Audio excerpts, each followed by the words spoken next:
Welcome to the Football Thunders episode 7. This week sponsored by the Proper Blokes Club. The Proper Blokes Club is a community project for men's mental health. The main aim is to break the stigma of men's mental health and start talking openly about it. Exercise has been proven a way to help people with any sort of mental health issues by releasing endorphins that make you feel good about yourself. Walking is free, so it makes it a great way to start and gets you out in the fresh air. So you need to get talking and walking.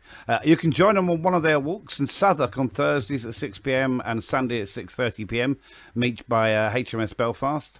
Mondays at 7 p.m. but meet by the Cutty Sark, and at Wallington meet by St Mary's Church at 6:30 p.m. That's the Proper Blokes Club. They've got a website, www.theproperblokesclub.co.uk, or you can hit them up on Facebook as well. Evening to Dan Finch, and hello to Ryan. How are we doing, chaps? Hello. Good evening, all. Not even evening, is it? Well, you know, whatever time of day it is, welcome along. Welcome, listener. Which one? There's a couple. All of them. All three of them. Tonight, we're going to be looking at, today's show, we're going to be looking at the transfer window we've just had. And I think it's concentrating more on the last week, aren't we, more than anything? But, I mean, in general, who had a good window, who didn't have a good window, who was expected to have a bad window, and ended up having a good window. Players that haven't been picked up, possibly, and players that we're quite surprised that have moved on. And we'll also have a look back at England's win against Hungary last night. I noticed that certain changes weren't made in the second half, which I was fearing. But enough about that, and I'll try not to lose my stuff this week over any potential players. I'll try. I can't guarantee. Let's have a look at. Are we going to go? How do you want to do this, fellas? I mean, do you want to go? Because we're looking predominantly at the Premier League, and we will look at other leagues, but predominantly at Premier League, because I've got a non-league team we need to talk about as well that have had a bit of a window. But should we look at the Premier League? And in the past week, the big transfers that's happened is clearly, well, we knew about it was coming last time we broadcast. Cristiano Ronaldo to Manchester United, after it did look like he was going to Man City. Ryan, do you want to talk about this first? Because, you know... I can do. I mean, Man United overall, I would argue, have probably had the best transfer window out of everyone. When you bring in Jadon Sancho, Varane and Cristiano Ronaldo, I don't think you can get three better players in one window that anyone would want.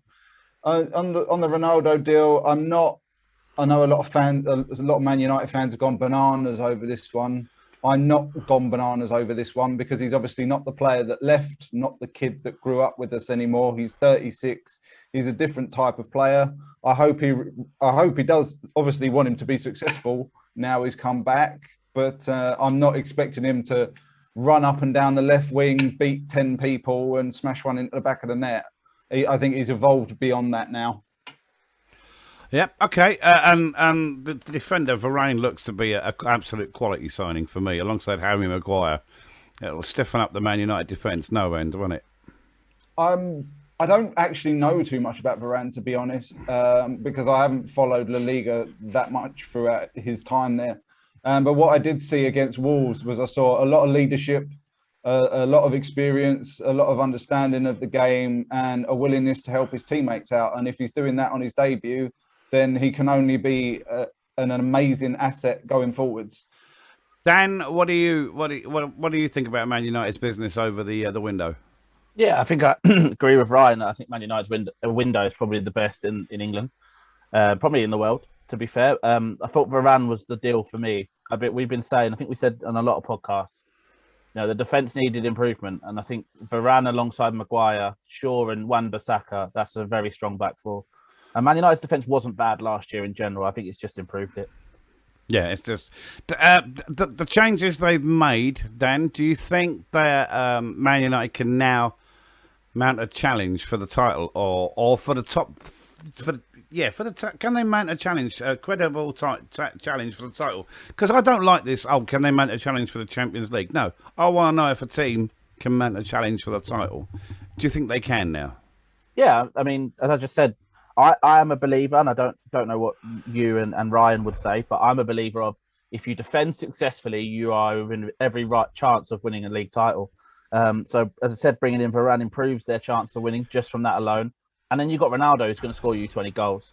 If a solid defence and someone who scores you 20 goals, that should make you title contenders. And I wouldn't be shocked to see Man United up there.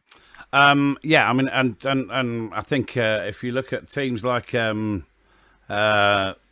the years, Newcastle United came so close to winning the title back in the 90s.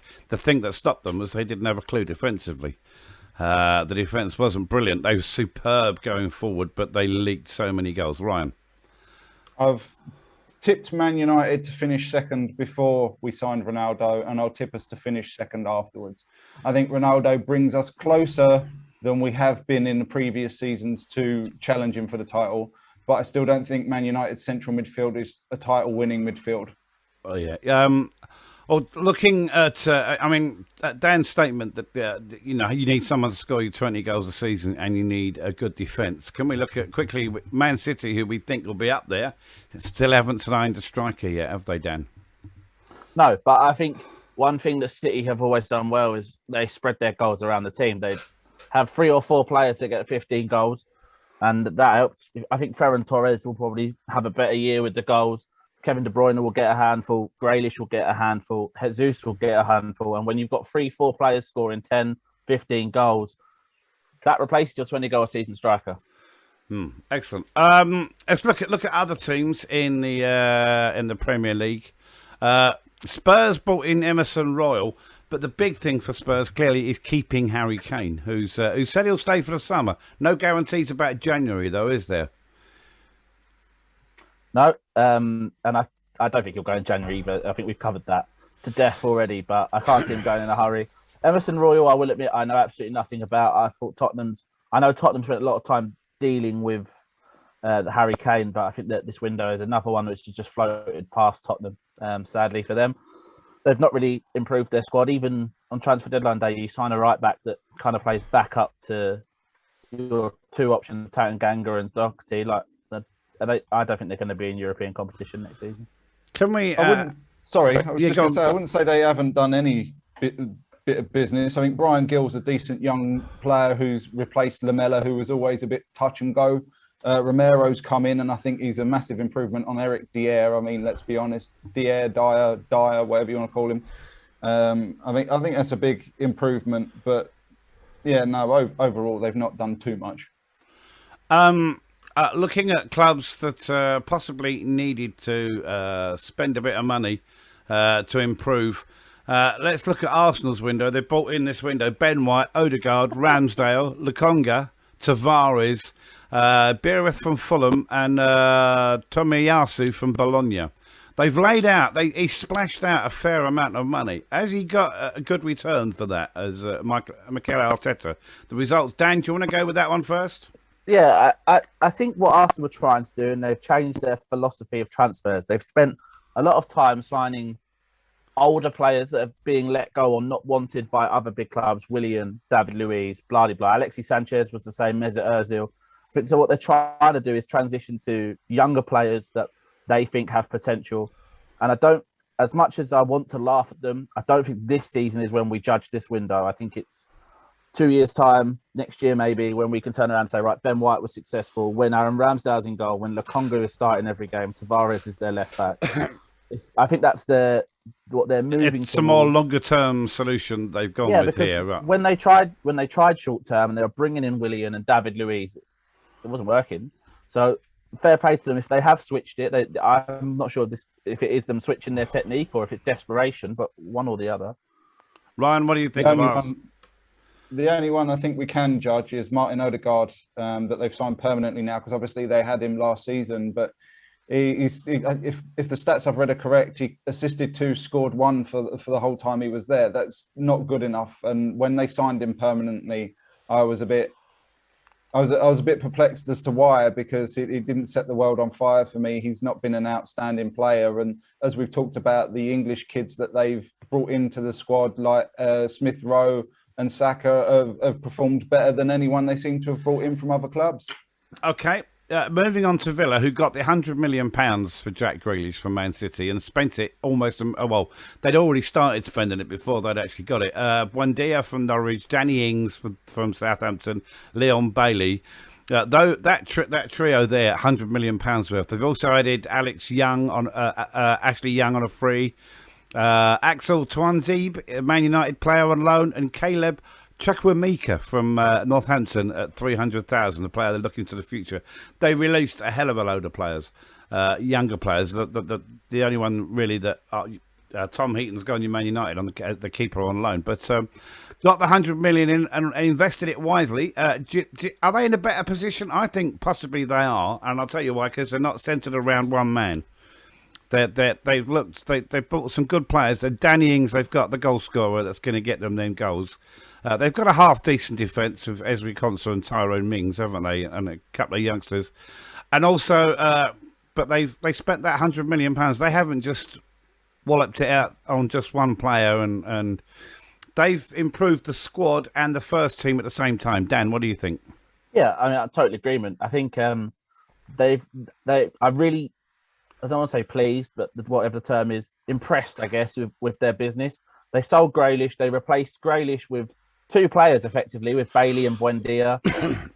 They've already got a goal scorer in Ollie Watkins, but much like a lot of other teams, like Tottenham and other teams, if Ollie Watkins gets injured, they had no one. They've now got Danny Ings, so they've got two strikers. They might play them together. They might play one. I don't know. Oh, they might put Danny. They might put Ollie Watkins out to the left or the right, out on the wide. Like I think they will do.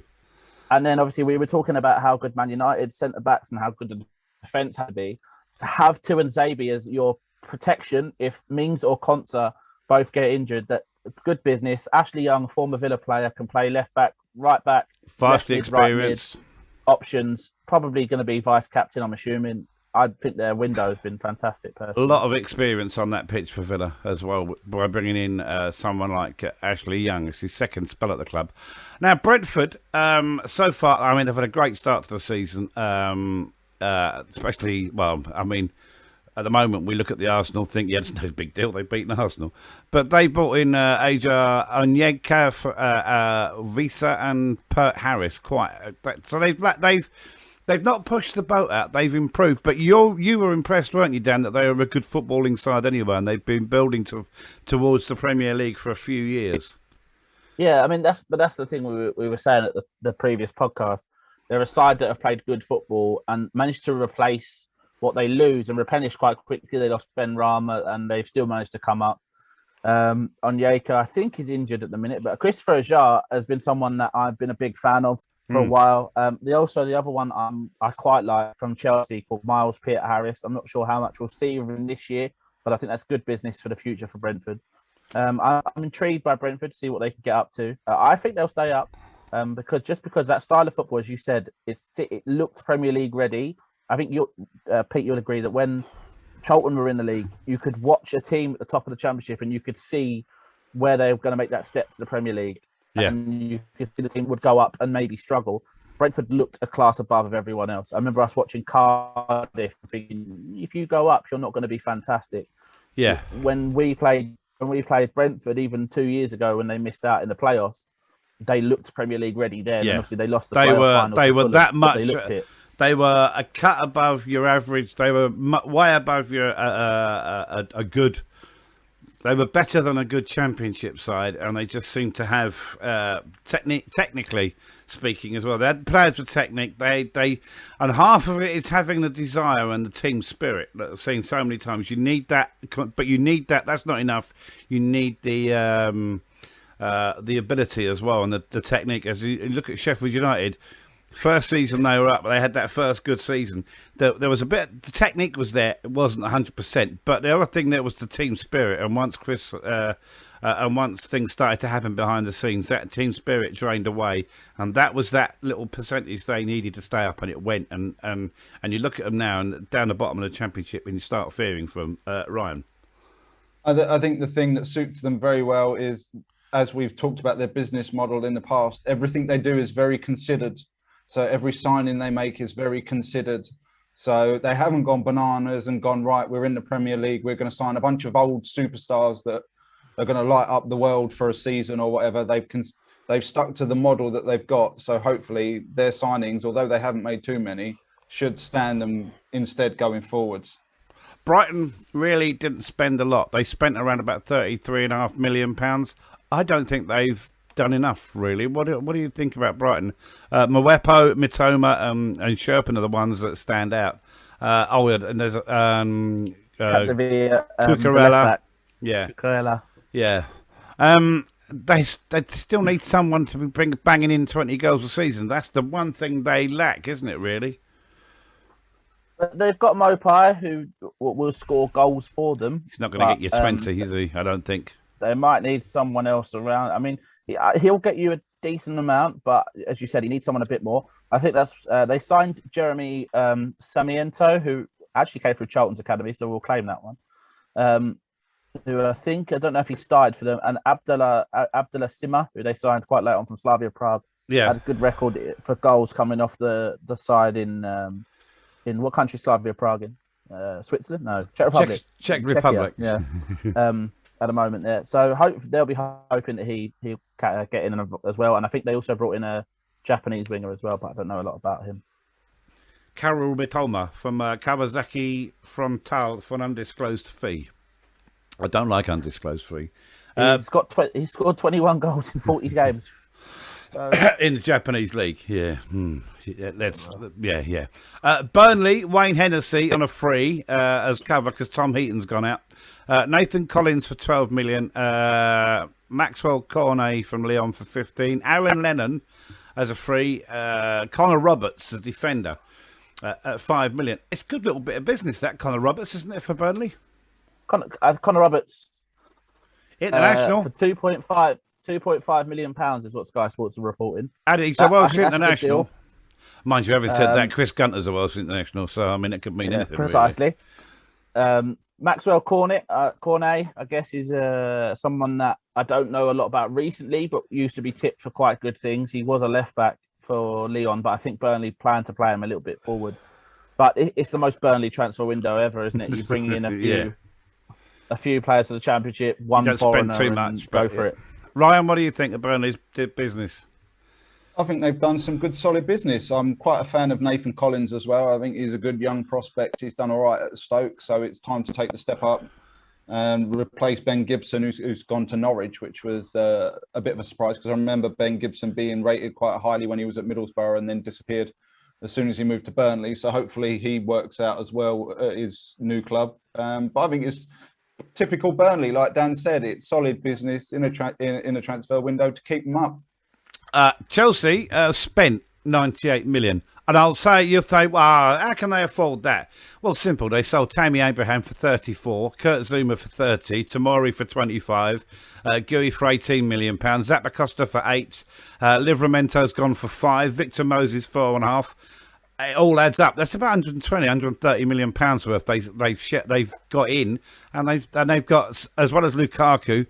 Big thing, big signing that for me. Bettinelli on a free from Fulham and Saul Niguez from Atletico Madrid. So a decent window for Chelsea that I think we all agree sort of pushes them a little bit more with that goal scorer. I mean, I know some of you were the other week were having a bit of a dig about their start, how they're going to play Lukaku. But Ryan, what do you want to say here? Well, I'm just talking about the sheer amount of transfers that have left Chelsea to start off with. Talk about trimming your wage budget. They've released or sold up to 39 players, if what I'm reading is correct. The Saul Niguez one quite surprised me. A lot of people are talking about him playing in midfield, but I've got a funny feeling they might play him in the back three because I've seen him play at the back for Atletico Madrid in the past. And he's done quite well there. And I think he's the ball player that maybe they might use. So I don't necessarily think he's going to be used in midfield. I do think they're going to be right up there. And I think we've got a 4-horse race for the title this year. Right. Dan, anything to add on Chelsea? Nothing to do with their ins necessarily. I think their ins, as we've covered, are fantastic. There's a few outs I'm a little bit disappointed with. We've discussed Fikayo Tomori before. Actually felt that he was one of their best defenders above Christensen and Rudiger. But fine. The lad that joined Palace, I don't want to say he's too good because he's at Palace, but I was a fan of Mark can't pronounce his last name, so I'm not going to bother. Gooey. And Tammy Abraham is a goal scorer, and it mind boggles me that he's gone and Timo Werner is still at the club. So apart from that, I mean, the ins, as you covered, the ins are fantastic. Romelu Lukaku and Saul will make huge improvements to the squad. Marcus Bettinelli ticks the British homegrown as a backup keeper, doesn't he? So all in all, a good window for them.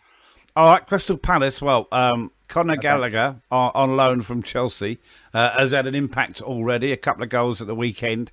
Jacob Anderson, Gooey, Elise, Jacob Montes, Remy Matthews on a free. Will Hughes, 6 million. Nathan Klein. Nathan Klein's a good bit of business, I think. Jack O'Brien from Cork City and Odsonne Edouard from Celtic. What do we think? Palace needed to, because they got rid of the old guard, all the old campaigners. And really, Dan, do you want to go first without abusing them too much, you know? I won't abuse them. I'll put on a neutral hat. I'll try to anyway. Go on. I'm split in half about this. I think their business is good. Their manager, I have no faith in, because of his previous management abroad. He's never been in England before. I'm concerned in their squad in general. I feel they've made a good step. Gallagher, as you covered, is a fantastic sign-in. I like Will Hughes. I've just spoke about Mark Gooey. Edouard, if he plays like he did at Celtic, I think he'll chip in with more goals than Benteke did, which I know isn't hard, but fine. Well, no, I think I'd score more than Benteke, let's be honest. And Joachim Andersen, I felt, was Fulham's best player when they were struggling last season. So I think it's not bad business, but I still worry for them if I was, and I'm very glad I'm not, a Palace fan. Ryan? I think is it Odsonne Edouard? I keep getting his name wrong. Yeah, I think that's the big one that shocked me. I think I'm surprised that he's gone to Crystal Palace, because I think he's a level above Crystal Palace. Palace haven't had a goal scorer in years, because they've had Benteke.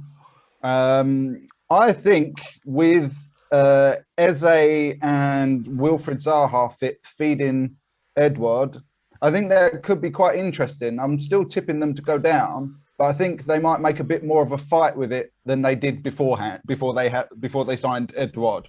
Yeah, that hurts. Right, Everton. Well, they've spent 1.7 million. That's what they've spent. Damari Gray from Bayer Leverkusen. They've got Townsend, Begovic from Bournemouth in goal, Andy Lonergan from West Brom, and Salomon Rondon on a free. They've hardly pushed the boat out, have they, Everton? But they've got a new stadium to build, haven't they? What year are they playing Football Manager in? They're about 4 years on from when they should be playing after these players. Yeah, I think they're playing FM16. I think they could have a tough old time. They've got Benitez, who knows what he's doing, but they're in a sort of a Newcastle phase, aren't they? Really, even Newcastle spent more money than them. Ryan. I actually think that they're going to do all right as long as they keep picking up results. I think it'll be okay. I think it's when they're losing results, I think it's going to turn toxic very quick, because obviously Rafa's passed. But I'm going to give them a shout out for bargain buy of the transfer window, because I think Damari Gray at £1.6 million, I think it's a bargain, because he's come on, he's played free, I think he's scored free, I think he's assisted one. And to get, I think he's quite quick and pacey. I think he's a massive improvement on what they've had out wide previously. And it's 1.7 million quid. Dan? Also, in the last podcast, when was the podcast we did the season preview? Whenever that was, we discussed Everton's lack of depth. Rondon, Elise's depth. They've got someone else that has played in the league and has scored, not a massive amount, but has scored goals. So Rafa's brought his adopted child back to follow him back to Everton. Managers do seem to have adopted childs. Harry Redknapp had Nico Crankchild that followed him everywhere, didn't he? And Peter Crouch. Yeah. Oh. And Jermaine Defoe. Yeah. And Hammer. Yeah. There's another one, wasn't there? Let's look at Leeds. Daniel James from Man United. Junior Firpo, Lewis Bate, Jack Harrison. I was very surprised with the Daniel James move. He's still a youngster. He's still fairly young. And I think they've done a bit of a Zaha here. They've had him in for a couple of years, if that, and thought, yeah, they've just decided we're not going to stick with him. We're going to go out and buy something instead. Just let Ryan go at this point. Yeah, Ryan, Daniel James. It's a good signing for Leeds. I'm devastated, honestly. He's one of my top. He's one of my favourite players at was one of my favourite players at Man United, along with Scott McTominay. I understand why they've done it. They've received a very good offer. We're heavily stacked in the wide areas with Rashford, Martial, Greenwood plays out there. You name it, we've got loads of them. But I'm disappointed. I think he's a great lad. He's got a fantastic attitude. He's got great talent. I think he gives everything that he can when he's on the pitch, unlike someone like Martial. Or Fred. Well, I think Fred tries. I just don't think it's the natural talents there. I would have rather have seen Martial go than James go. But I wish him well, and I hope it's a massive success for him because, like I said, I've sat and listened to him talk a lot, and he's a smashing lad, and he does have talent, despite what people say about him, because they seem to think he's some sort of Man United flop. But I think he's a really good lad with great talent, and I think he offered us something different out wide to what we actually had. But yeah, okay. My disappointment with Leeds is they haven't sold their striker to the Championship, which is where he belongs, Patrick Bamford. Dan, what have you got to say? The two things. First thing is, if you haven't seen Daniel James's picture and video when he welcomes to Leeds, I've never seen a player look so upset making a transfer. And the second one is they signed a left back from Barcelona, Junior Firpo, who I think would actually probably start for Barcelona if they didn't have Jordi Alba. I really like him. He's played really well for Barcelona when he's featured, and I think he'll do well for Leeds. Okay, moving on to Leicester. Samari from Lille. Yannick Vestergaard, not a bad signing. Patson Daka from Red Bull. Ryan Bertrand, squad player, surely. And on loan, Ademola Lookman. What do we think about that? Dan, do you want to talk about that? Because I'm pretty sure you're going to bow down to the feet of the temple that is Ademola Lookman. I'm just glad he's back in the Premier League because I felt that he did well for Fulham in a bad Fulham side. Yeah. I don't see him starting for Leicester, to be honest, but it'd just be nice to see him. Again, Leicester are another team. People have always said they haven't got depth. They've signed Daka to add as a third striker. Yeah. Bertrand is a solid left back. Vestergaard as a centre back. And Lookman on the wing. They're getting the depth that we've been saying they needed to fight for that top four. I think it's unlikely they'll get the top four, but at least they've got the depth in the squad. I think with Leicester, it's very sad. Wes Morgan, the skipper who lifted the title, is retired. And the player that's gone, he hasn't featured much in the last couple of years, but he's a real character. Christian Fuchs has gone to Charlotte FC on a free. A good player, but a genuine character. A German with a sense of humour, very rare. Let's move on from Leicester to Liverpool. One in, Ibrahima Konate for 36 million. Shaqiri's gone. Wijnaldum's getting rid of Wijnaldum on a free. Has he gone a season too early? Because I thought he was a fairly decent member of their side. What do we think, Dan? He turned down they offered him quite a few deals. He just wanted to move on. I think he made a comment in an interview not long after he left, saying that he felt the fans. When he made a comment along the lines of, "When we lose, it was always my fault." So I think he felt like he needed a fresh start, which is fair enough if that's what you think. And plus, he's gone to PSG where he's going to be getting a lot of money. Yes, Ryan, you've clearly got nothing to add on that one, have you? On the Wijnaldum thing, from what I've also heard, is I think when they offered him an extension, I don't think it was anywhere near the terms he was expecting or currently on. I think they actually tried to undercut him because of his age. But I think they've got good youngsters in Harvey Elliott and Curtis Jones. I really like Curtis Jones. So I think they'll be all right. And I think they've got everybody back and fit. So I think they'll be up there again. Okay, Man City. Well, I think we've dealt with Man City as well, haven't we, in previous weeks? And Manchester United. So we can gloss over those. Newcastle, Joe Willock. There you go. I'll leave it there. Joe Willock. A couple of an undisclosed Charlie Wiggett, Remy Savage, Cameron Ferguson, and Santiago Munoz. No, not Nunes. It's not the lad who was in the film Goal, is it? Have they got that desperate? They've signed the lad from Goal. No, I had to Google that. I had to Google it because I thought it was the same name. But either way, do you want us to start singing goodbye to Newcastle now, or should we wait a few months? I think so. I think there's every possibility that Newcastle will go this year. I think they're done. I didn't think it at the beginning, but I've said this on the previous pod. Dan tipped them to go down, and looking at it, I can't see him getting any better. And I don't even think they're going to sack Steve Bruce. I think because Ashley doesn't want to pay a penny for anyone going in or going out, I don't think they're even going to sack Bruce, and they'll just go. The sooner that club sold for the team's sake, the better, isn't it, really?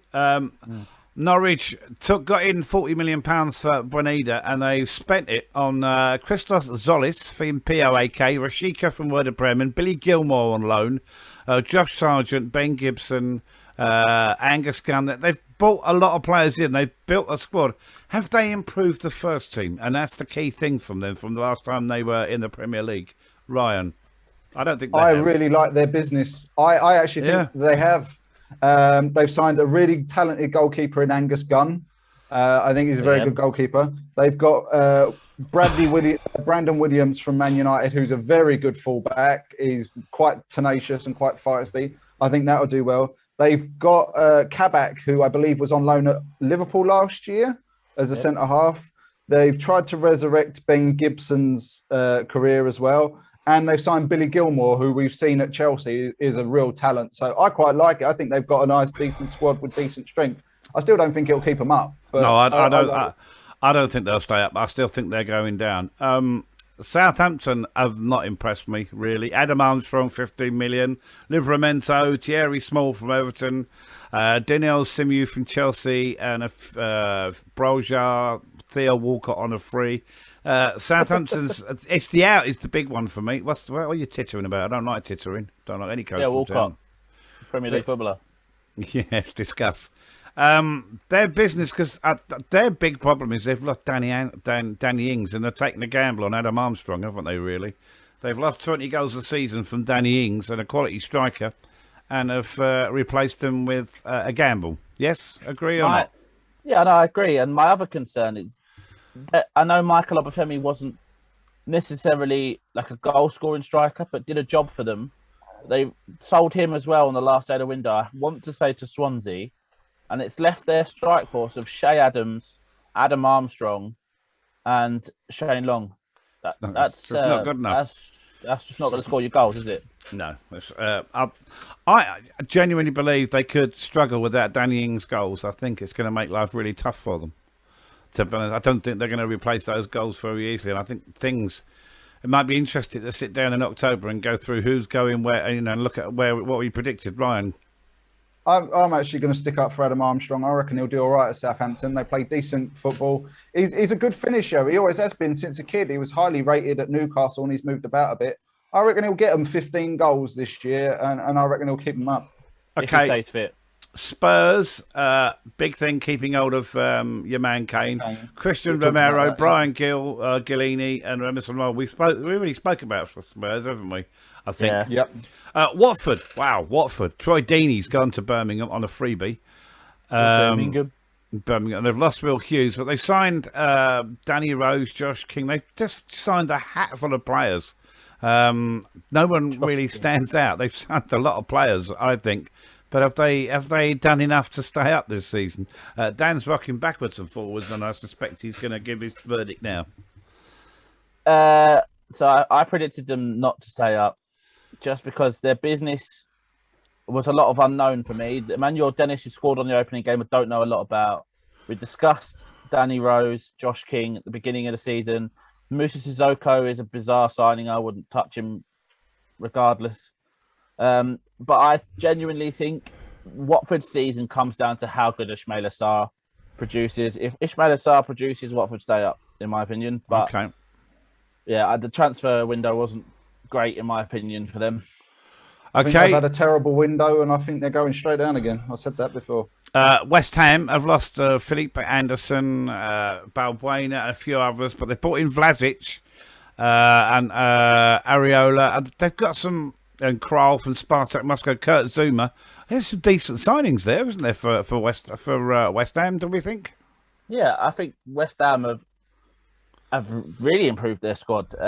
With good options, Zuma, Vlasic. There's also another one they brought in from Spartak Moscow, Alex Kral, midfielder, Areola as a backup keeper, I'm assuming. And as you said, they got rid of some of their deadwood. Anderson and who's the other lad you said? It's gone. Troy someone else. Yeah, Fabian Balbuena. There's just stuff that that was hanging in the squad from a few years back. They're shifting them on, and I actually think when I said that I don't know if they could push back to the top 7 again based on what they look like early on. Why not? Right. Antonio's got to stay fit though. Got to stay fit. He has to, yeah. Finally, Wolves brought in Ryan Ait-Nouri, Yerson Mosquera, Francisco Trincao, He Ching Huang, and Jose Sarr. Joe Hodge, Louis Molden from Man City on a free, and Bendigas Bolda. I can sum up Watford's window in a few words. Wolves, you mean? Wolves, sorry, whatever. I said Watford, didn't I? I meant Wolves. If you wanted to know how they thought of their window, they tried to sign Kiefer Moore in the last minute of the transfer window. That should explain that they clearly feel they should have improved, because Kiefer Moore is not an improvement, is he, to a Premier League squad? No, really. I said in the season preview that I was worried about Wolves. I'm even more worried about them now with the transfer business they've done. They've gone in the opposite direction. We're used to Wolves signing quality players like I can't pronounce his name. Neves, is it? Neves, yeah. Neves and Moutinho and Rui Patricio, and now we've gone completely the opposite way to where we're trying to get a striker from Cardiff. I have a word. They're in trouble. It's the Football Thunders episode 7, of course, brought to you by the Proper Blokes Club, our sponsor this week. Don't forget to go follow them on the website www.theproperblokesclub.co.uk, or find them on Facebook. If you are struggling, a bloke, and you are, or even if you're a woman or you're struggling with mental health, don't keep it to yourself, for goodness sakes. I think the three of us quite cheerfully would testify, it's good to talk. Absolutely. And the Proper Blokes Club is a great way to do it. You go for a walk with fellow, with just some nice people, and you go out for a walk and you have a nice walk, and you can talk about your problems, or you can just talk about something else. But you're getting a bit of air, and you're just meeting different people, and it'll do your mental health the world of good. Look after your mental health. It's like looking after your physical health. You need to look after it. So but most of all, find someone you can talk to. It's key. It's absolutely key. Right. Let's have a look at... as Charlton fans, Dan and I, usually the transfer window is a period of, oh my God, here we go again. I mean, we had the disaster a couple of years ago, 18 months ago, with our, I'll say, owner. He didn't own a penny of it. He just built himself a Range Rover. Knowing full well we were under transfer embargo, posted a photograph of all the snacks ready for a busy transfer deadline day, knowing full well they couldn't sign anyone. So to go into get Aidan McGeady. Oh, yeah, wow. But to go into a transfer window as a Charlton fan and actually see some signings, Harry Arter, great bit of business for me. And Dan's I think, just want to give Dan a chance to just bow down at the feet of Jonathan Lecco, because the reaction we got from him when I said Lecco was signing was a joy. Good window. I think the Jonathan Lecco thing, he's a player that at times frustrated me in the Championship, because every time he got on the ball, there was a spark in him and the team. It was just that sometimes he didn't necessarily move to get on the ball. However, we're now in League One, and I think he'll be playing a new one. And I also think he's going to be playing up front. And I think he's going to rip. And I think he's going to rip the League One a whole new one, isn't he? Really, let's be honest. The difference in League One and Championship is not massive. The one area where I don't know if you'll agree, but I think there's a difference is the centre backs. From League One to the Championship, it's very difficult to make that step. If defenders in League One are not going to enjoy Jonathan Lecco running at them, if we can get Stockley winning the ball down and have Lecco and Kirk and Washington around him, as you said, Harry Arter in the midfield, that sounds good to me. And obviously, then we've Sam Lavelle as well from Morecambe, who was a club legend after being there about 3 years, from what I'm told. So fingers crossed. Okay, before we start looking at the international break, the international England's game the other night against Hungary, can we just give people the email address? We value your opinions. Send us an email. If you disagree with us, go for it. Tell us it. Where do they email us, Dan? It's footballfunderspod@gmail.com. We're also on Twitter, footballfunders, FF Funders podcast. Yep. And then, so you can get in touch anyway. Make sure you hit us up. Okay, excellent. England in action last night, World Cup qualifier.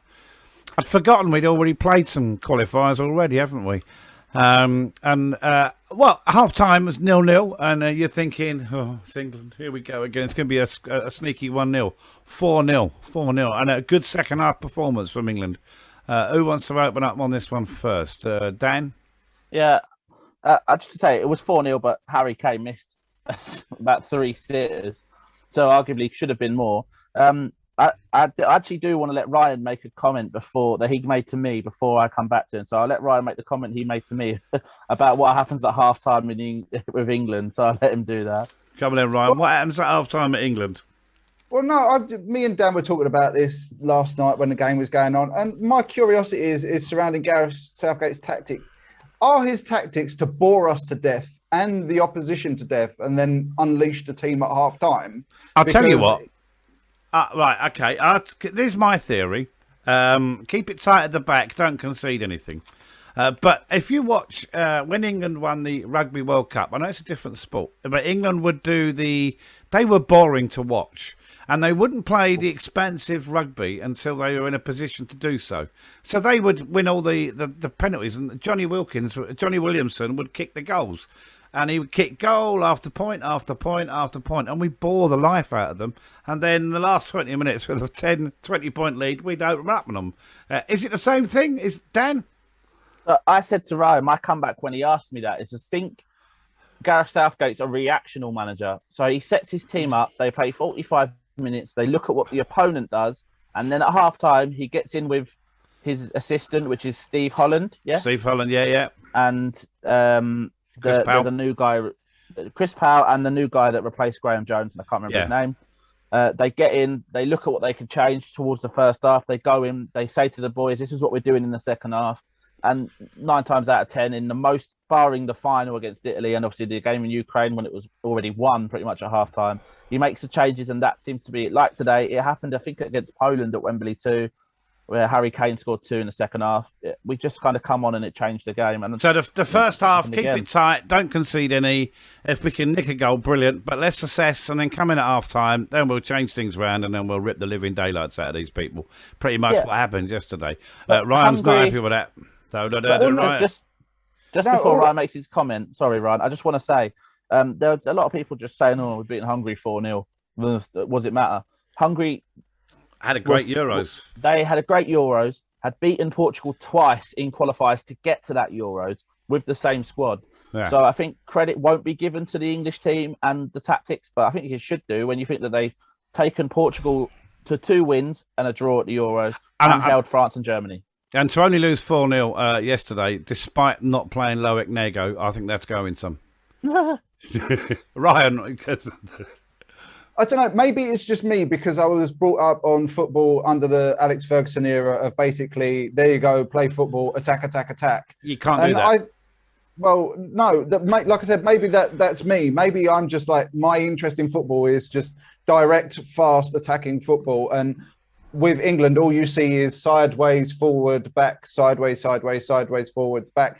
I mean, we saw an example of, I think, where England are going wrong, because Italy did something similar in the Euros. But what they did have is someone like Insigne who would get the ball after it had gone from one side, they'd switch it quickly instead of slowly, which is what England do.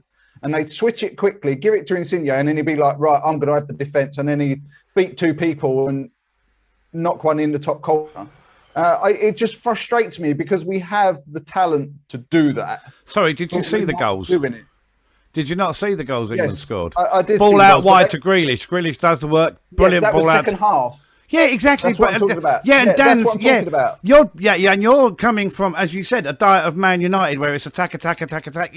You're not going to do that in international football. That's not going to happen, and that's not the manager's style. The manager's style is, and I think Dan's right, is he watches the first half and then makes the changes to win the game.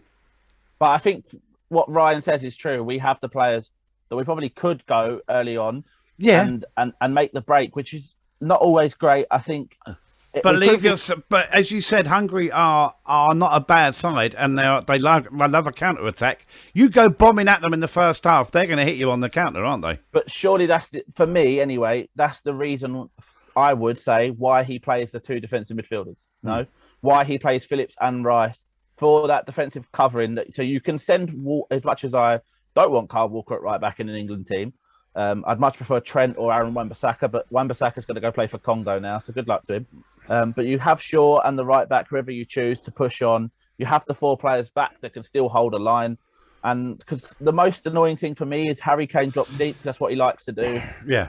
And whoever sits in the 10, it was Mason Mount in the first half yesterday, was not supporting him. In the second half, Mount was supporting him, and it worked.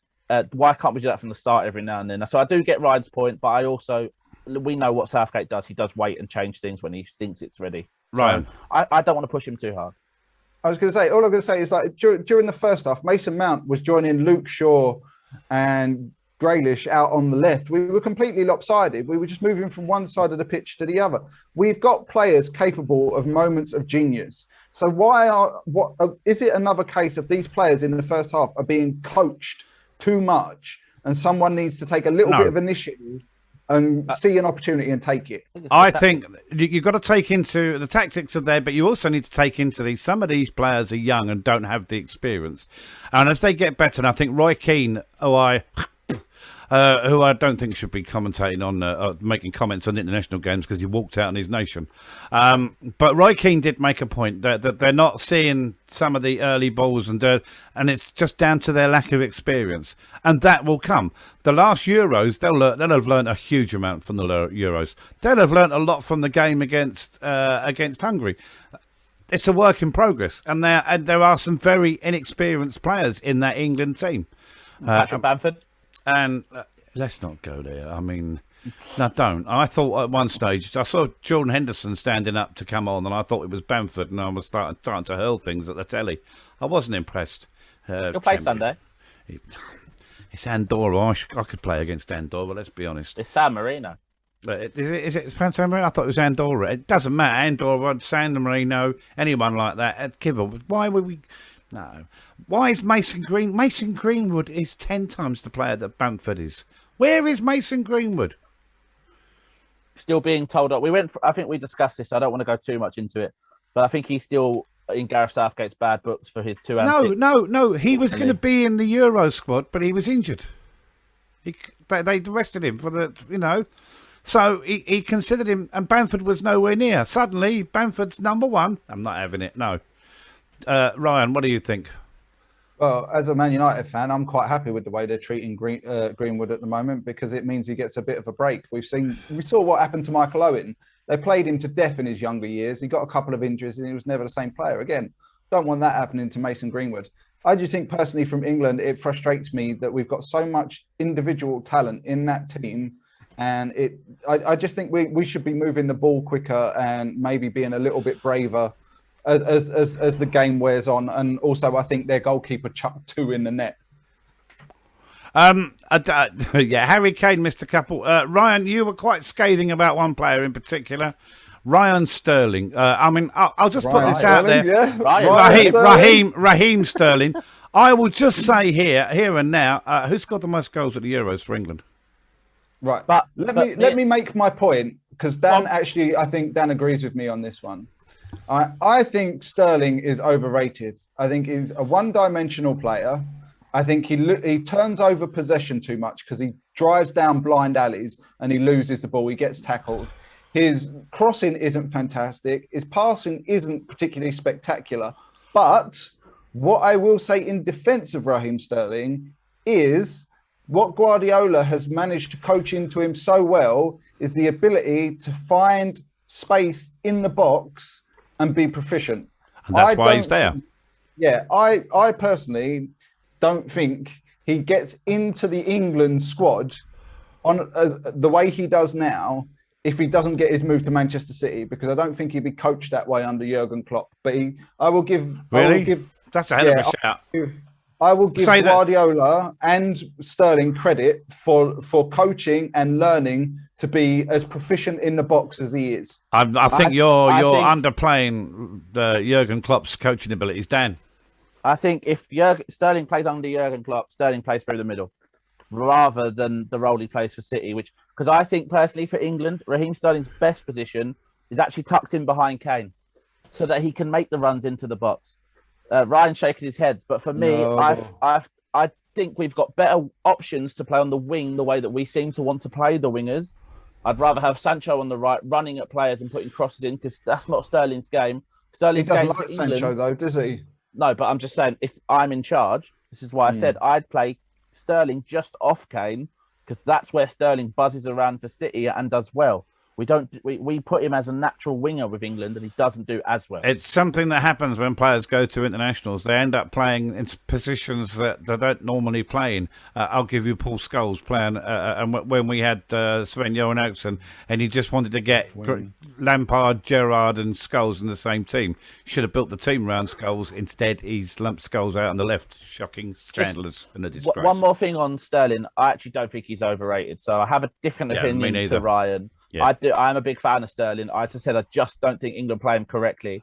However, for England, I text Ryan saying, "Oh, Sterling's playing crap, so he'll score in a minute." It's just the thing, he's just going to end up scoring. Yeah. I personally rate him, but he's a very Marmite, subject to me. Some people love him, some people don't. I like him. I'd have him in England's team, but as I said, in a slightly different role. Yeah, I'm with you. I'm with you on that one. I'd rather have him. And yeah. It's hard to find a players. I mean, yeah, it's just try and play the players where they play for their clubs. That's all I'm after, really. I think that's pretty much it for this week, fellas. Anything else to add? You wanted your silly moments. I just want to discuss quickly. Obviously, England are going to make a lot of changes on Sunday, and I'm looking forward to Patrick Bamford's hat trick at Wembley on Sunday. He should no. Just no. If you're going to throw around caps like confetti, why fecking bother? Listen, he's not. No. Yeah, I know. Yes. I know Jay Bothroyd, but that and some of that, and Patrick Bamford's no. He's not. No, he's not an international striker. He's a very, very good Championship striker. He's barely a Premier League striker. How the feck is he in the England squad? No, quite easily. If you look at his goal scoring record at Leeds, Mason Greenwood, mate. Genuine talent. I said to both of you on our group chat, for me, Danny Ings and Patrick Bamford should be in the squad over him. Yes. However, you can't deny. Yes, I can. I'm doing it. I'm here doing it now. He scored 17 Premier League goals last season. I couldn't give a dustman's fart if he's tapping the manager's daughter. He shouldn't be in the squad. He's not a Premier. He's not an international striker. He's never has been, never will be, and isn't. Pete's turned into the Jim from the Vicar of Dibley's. No. Yes. No. Yes. So you said about him being a Championship striker. Listen, I don't necessarily agree that he should be in the England squad. So I do agree with you that he shouldn't be in the England squad. There are better options. He has 17 Premier League goals last season. It's pretty good. It's not bad. I'll give you that, but he's just not an England striker. He's just not. And as you said, Danny Ings and Mason Greenwood, two names straight away ahead of him. How the hell is he in the squad ahead of them? That's absolute bullshit.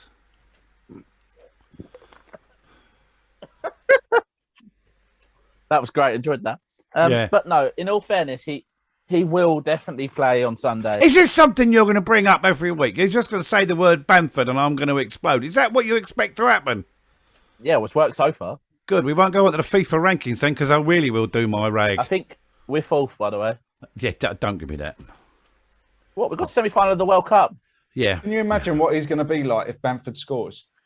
He shouldn't be on the bloody pitch, let alone scoring. I could score against San Marino. He is going to score. He might not. Of course, he's going to score now to spite me.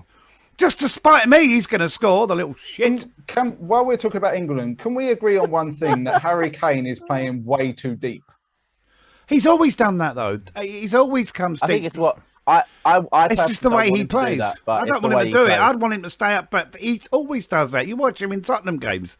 If he's not getting the chance, he will come deep, and it's a natural thing that strikers do. But he does it way too much. He does it. Yeah, he does it too much. We saw it in the Euros, especially in the final when Danny Ings wouldn't do that. No, Patrick Bamford wouldn't either. Yes, he would. twat. I messaged Dan last night and I was like, Harry Kane, England's best midfielder in the first half, because he's just way too deep. In the second half, we saw a difference because I think they made him stay up front.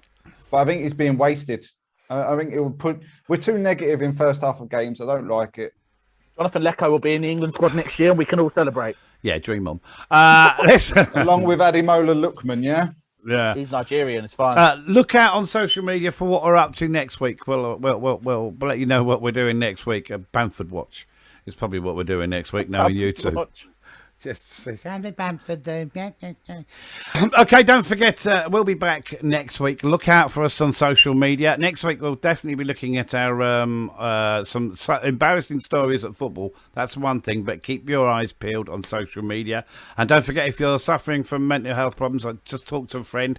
And don't forget the Proper Blokes Club, our sponsor, www.TheProperBlokesClub.co.uk, or find them on Facebook. We'll be back in about a week's time. Ryan, thank you very much. Thank you. Dan, thank you very much. Thank you, everybody. We'll see you again soon. Ta-ra.